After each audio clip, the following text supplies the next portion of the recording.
Hi, 27th of May happens to be my birthday. And in the last couple of weeks or months, I have been reflecting on my life at this point or this stage in life, the stage they call midlife. So I listened to someone who was talking about something interesting. He called that term the modern elder. And this is kind of a paradox. And so I fit that kind of paradox in this aspect of phase of my life. So this poem is drawn or is inspired by the book of Isaiah chapter 58 verse 11, which says, I will always show you where you to go. I will give you a full life in the emptiest of places, firm muscles, strong bones, like a well-watered garden, a gurgling spring that never runs dry. The poem is called The Modern Elder. Enjoy. I remember my teenage in high school.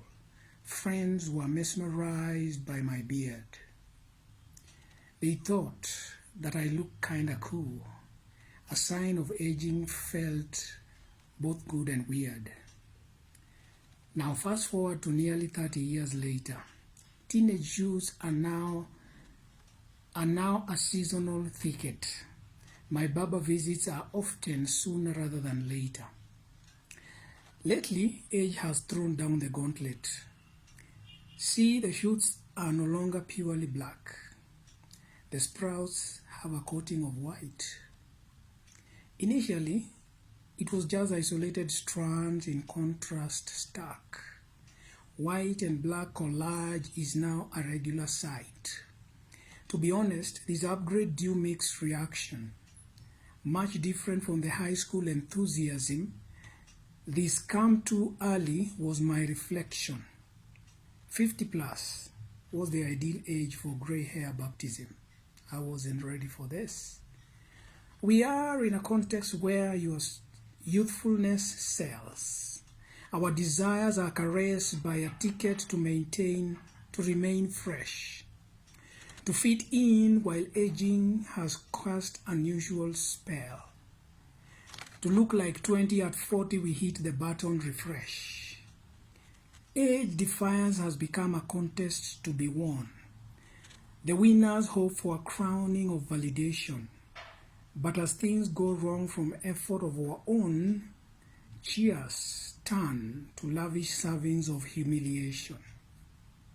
So we are caught up between being written off for solely losing this battle to keep age at bay, or mocked when forever young effort is off. What a lose-lose situation in this age and day. But we must we battle this aging onslaught? I ask. Shouldn't it be viewed as a face-off anyway? See, I didn't age when my gray hair sprout. Teenage beard wasn't a marker back in the day.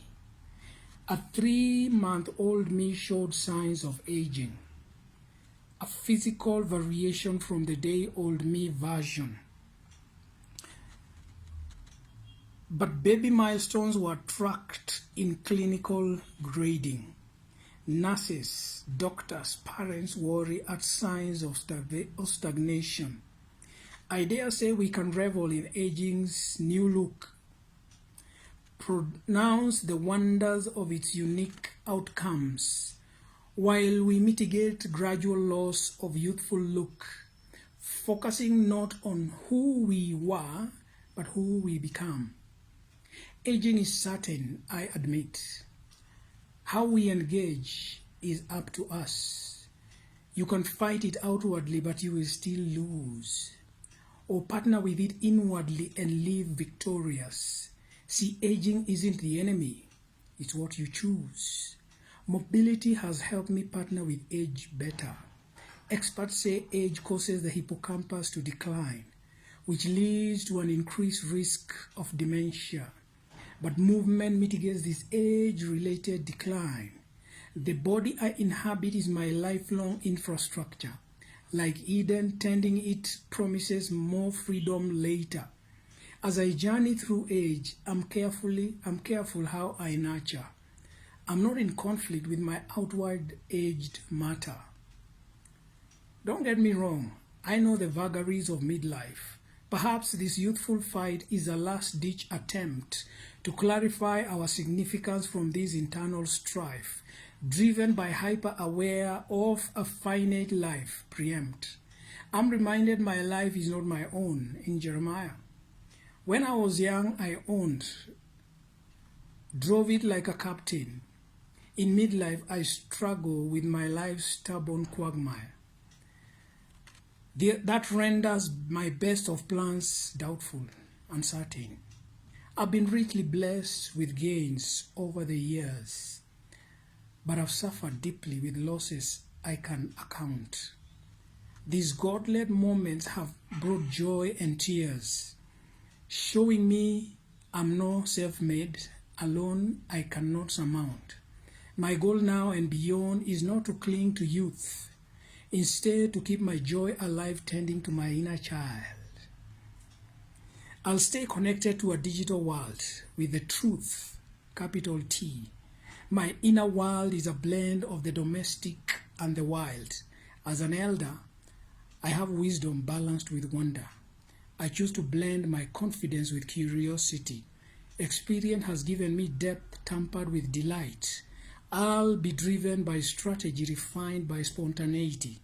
No longer will I be burdened by past endurance, faced by the limits and errors of earthly occupancy, because the all-knowing has given me an assurance that in every good work, at all seasons, I have sufficiency.